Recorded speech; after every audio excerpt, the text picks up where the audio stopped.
Hi, this is Brian with ActiveMelody.com.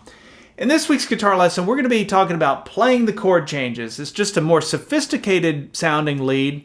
And this style would be, it's got some Western swing, some Piedmont blues, ragtime, and lots of different ways we could describe this. But it's just a really fun way of playing lead. And so I'm going to break it all down note for note, explain how to do it, how to think about it. So by the end of this, you're going to have a really good understanding of how to do this when you improvise.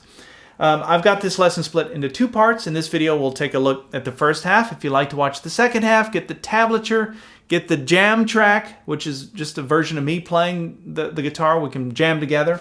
And also, I'll show you how to play the chords for premium members. You can get all those things by going to ActiveMelody.com, go to the weekly lessons page, and do a search for EP369. All right, so we're going to be playing the chord changes, and I love this way of playing. This is, to be honest, in my opinion, this is guitar mastery.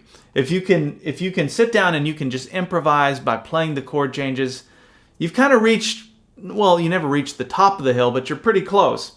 And I'm still learning how to do this. I'm not great at it. I've got where I can play the changes in very sort of blocky ways. I can't very fluently connect them all yet, but I'm working on it, and I'm seeing progress. And I remember when I learned how to do this, or first started learning how to do this, which was much later in my guitar career. I started off just doing what we did last week, actually, which is a good contrast to this week. Last week we were just playing in the key of the song. So that was EP368. You can reference that if you want. But anyway, this week we're going to be playing those changes. And when I started doing this, I thought you had to be some kind of a musical prodigy to be able to, especially to improvise in that style. It just seemed impossible. But I wish somebody had explained this one principle to me. So if you don't learn anything else in this, just listen to this. It's all based on knowing how to play your chord shapes in multiple positions up the neck. That's the basic principle of the whole thing. The caged system, C-A-G-E-D. And I've got a lesson on caged, ironically, which is EP273. You can check that one out if you want. But what I mean is, and I know most of you know this, but if I'm talking about a G chord, it's not just a G chord, like cowboy chord, G chord. There's different ways I can play that G chord in different positions up the neck. And so once I can picture a G chord in all these spots, when the song is doing this and there's a G chord in it, I can start to play around that chord shape. And then up here, right? And up here. So I can start to very quickly take those chord shapes and then pull licks from them. And the licks come over time, and this lesson is designed to give you some licks. But I just wanted to give you that very, very brief, simplistic overview of how it all works. Now, I realize when we're playing something like this, the chords are passing by very quickly. And that was the part I did not understand when I was learning how to do this, was how do you pivot when that C chord passes by? It was two strums. Well, the truth is, sometimes you don't have time to do anything with it, but if you do, maybe it's just one note in the C chord. You've got time to just throw in one note, and you'll get better at it the more of it that you do. If you're a premium member, I've also included the rhythm tab, so how to play the chords that I'm playing. So if you want to play this along with a friend, it's just a 2-guitar piece. So you've got the jam track, which is an extra guitar.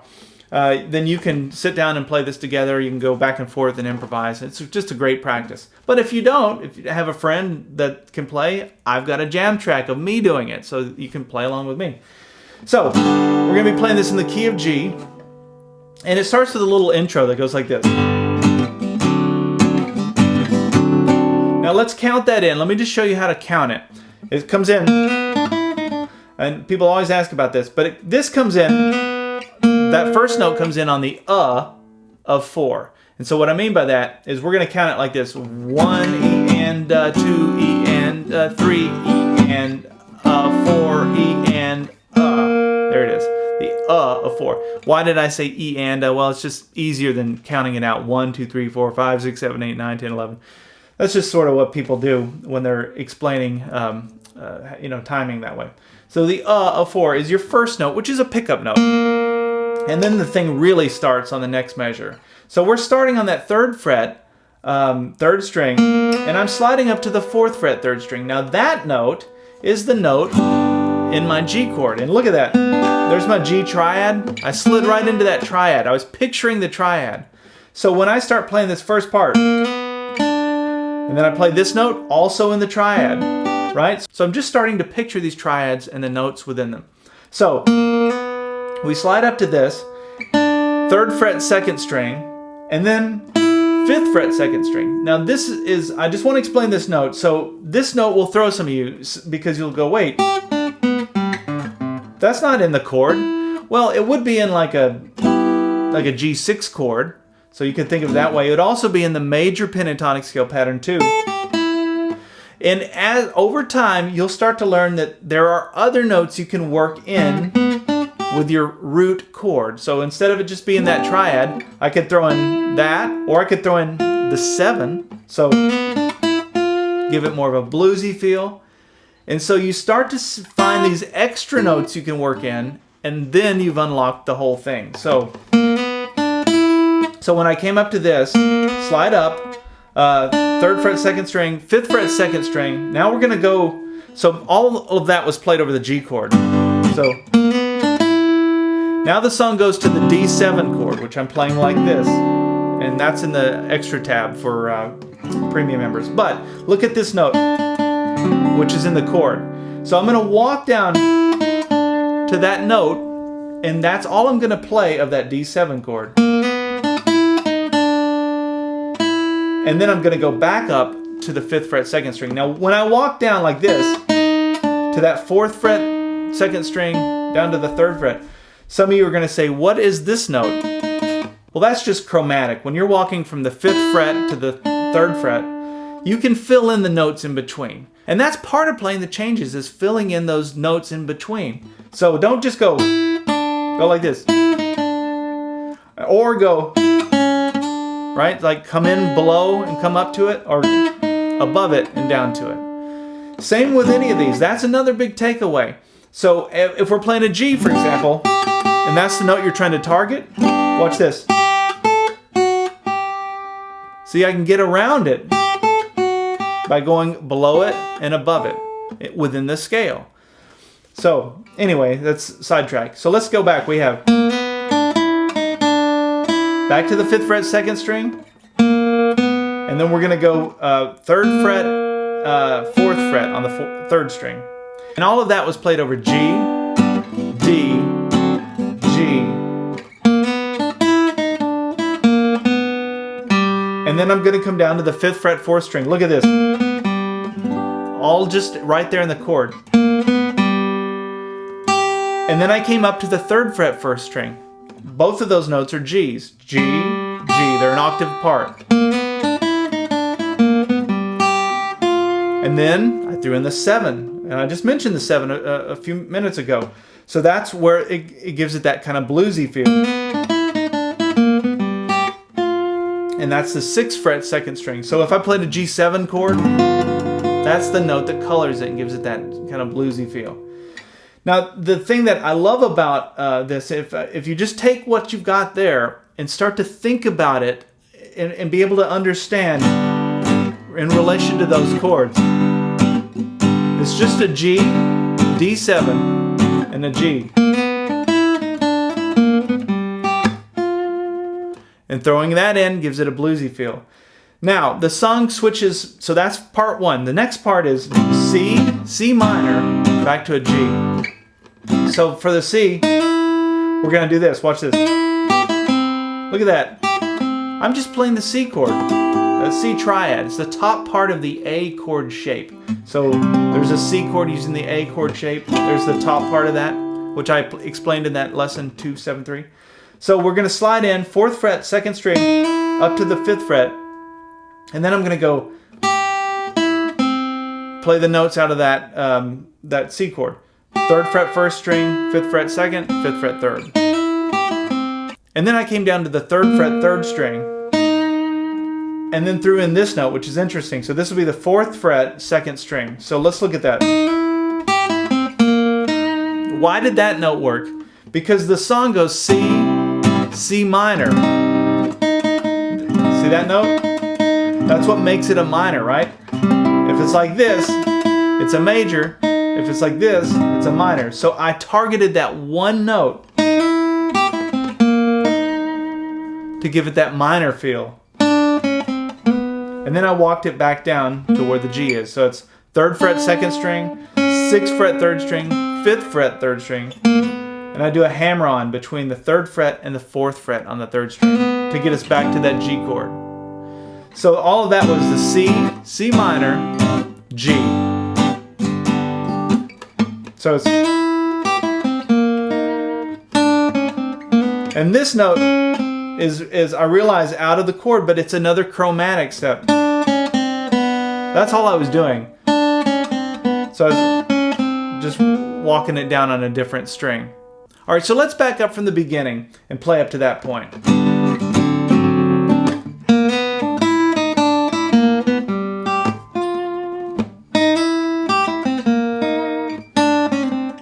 You can see even without a jam track, it starts to make sense because you're coloring it in a way that it would.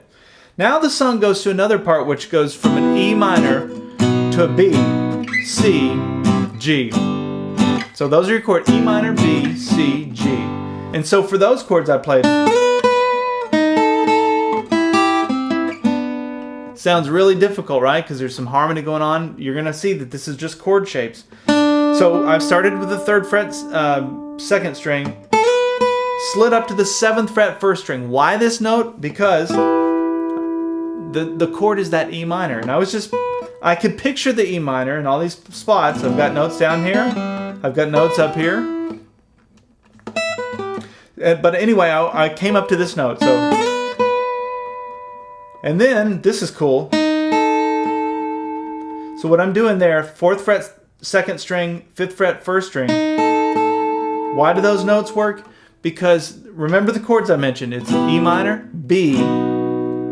So where are your B chord shapes? Well, you got a B here. You've got a B7 right there. Look at that. That's where those notes are. I was just thinking of a B7 chord. Right? So you can see how it's very clever when you understand it. But once you understand the chord shapes, it's not so clever. It's just you're just kind of playing the chords in a way. Okay, so over those chords, E minor, B7, and then there, I played this. So it's 5th fret 2nd string, 3rd fret 1st string. That's that C chord using the top part of the A shape. And then there's so there's the top part of that chord, the bottom part of that chord. So that would be strings 2 and 3 on the 5th fret. And then down to this. Look at that. It's just your G triad. So I knew the chord was C, G. So instead of just playing C, G, I went, right? And that's why those harmonies work, is because they live in those chords. So back to this E minor, B7, C, G. Okay, and then the song goes from an A7 to a D7 to a G. And it kind of, that's sort of the flip and gets us resolved. A7, D7, G. And so over that, I just went. Now these notes, so that's 3rd fret up to the 5th fret on the 2nd string. Now I'm chromatically walking 3, 4, 5, 3rd fret 1st string. Now we're going to go back down and then down 5, 4, 3, 5. So let's look at that. And then 3 and 4 on the 3rd string, 5th fret 4th string, 5th fret 5th string. Now, what are these notes? You got the A7, D7, G. The truth is, all of that was happening so fast that when I was improvising and coming up with this part, my brain was not able to calculate it that quickly. And that's just the truth when it comes to this. So what you can do is you can break character for a minute and just either play like the G minor pentatonic scale in the key of the song. I could have done that. So you got those chords. I could have went. right? And just played G minor pentatonic scale. Could have done that, but what I did was I stayed in this sort of safe space where I've got this little box here of that major pentatonic scale pattern 2, and I know those notes are all they're all going to work because they've got the G major scale going on there. And so what I was doing was just playing them sort of chromatically.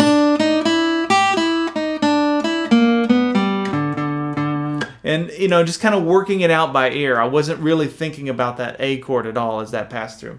Let's back up and play through all of that up to that point. So we have 1, 2, 3, 4.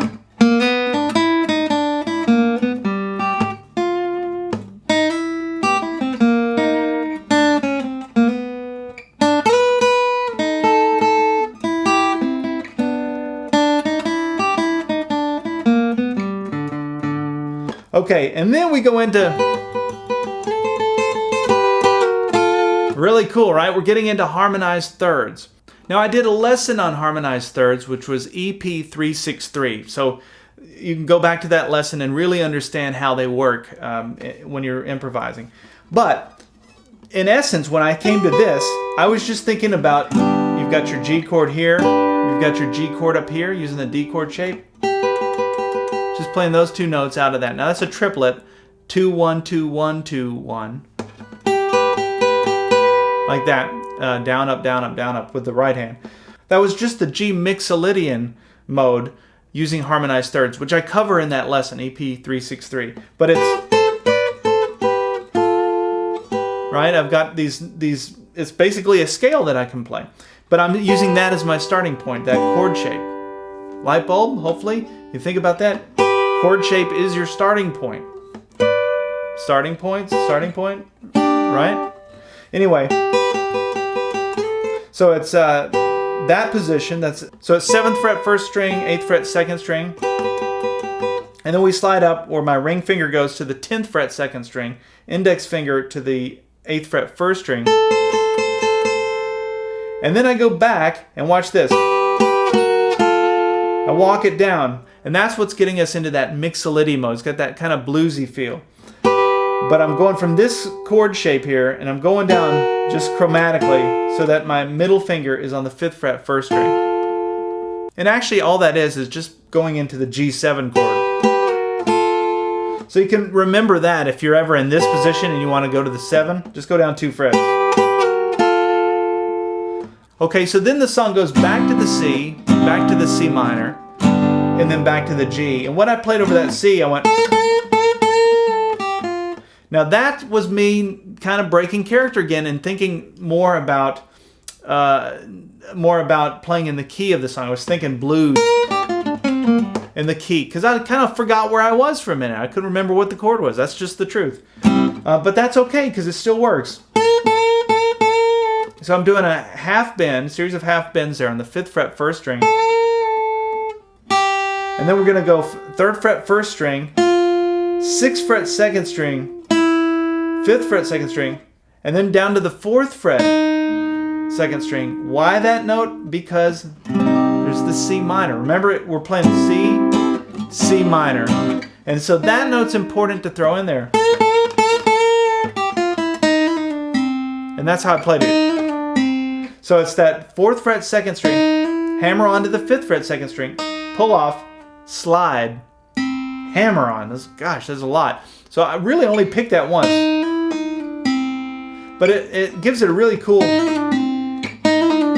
Once you get... Well, I kind of screwed that one up. So practice that. Hammer on, pull off, slide, hammer on. It's a great little technique there, and it gives you a bunch of fast notes without having to pick them.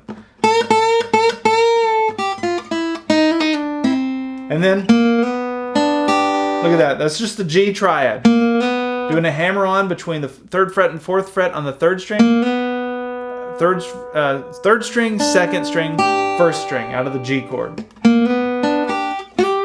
And then I slide up to this other G chord. I'm sliding up to the 8th fret 2nd string. Okay, now this is where the song goes back to that E minor, B, C, G, right? That whole little turnaround part. So after I went like this. So that's walking 7, 8, 9 on the 3rd string. And why did I come there? I was thinking about the E minor chord, and I just walked right into it. And so that's also in that E minor triad, right there. 9, and then the 8th fret 2nd string. And then I came down to the 7th fret 2nd string. Why that note? Because remember, the next chord after the E minor is the B, or the B7. Doesn't matter, but I'm hitting that note in the chord. And now here's another point where I kind of forgot where I was for a minute because I threw in. But it works because it's in the key of the song. So I like these examples because they're kind of harsh reality of how it really works. I'm not able to remember it all and remember exactly where the chords are. But I have this great little safety net under me. If I get lost, I can always play in the key of the song. So that should be a really, really big light bulb because it gives you some comfort that there's no rule that says that you have to be playing the chord changes all the time. You can jump back and forth.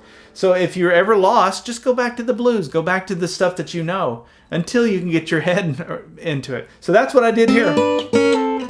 Just did a classic, blues turnaround. So I went from the 5th fret 3rd string up to the 7th fret 3rd string. And so that's just going up to that G chord shape up here. So that's 3, 1, and then walked it down. Now I'm hybrid picking that, picking on the 3rd string, plucking on the 1st string. 6th fret, slide it down to the 5th fret, and then down to the G triad like this. Still strings 3 and 1. Notice the fingerings change. We're not in the same fret anymore. 4th fret, 3rd fret. So, and then I threw in this lick, which I can't remember. I want to say this is a Chet Atkins thing. Let me show you how to do that. So once we're down in this position for the G, we're going to look at that 3rd string again, which is on the 4th fret. We're going to go 4, 5, 6 with just the middle finger. And then I'm going to come back up here to that note that's in the G chord up here.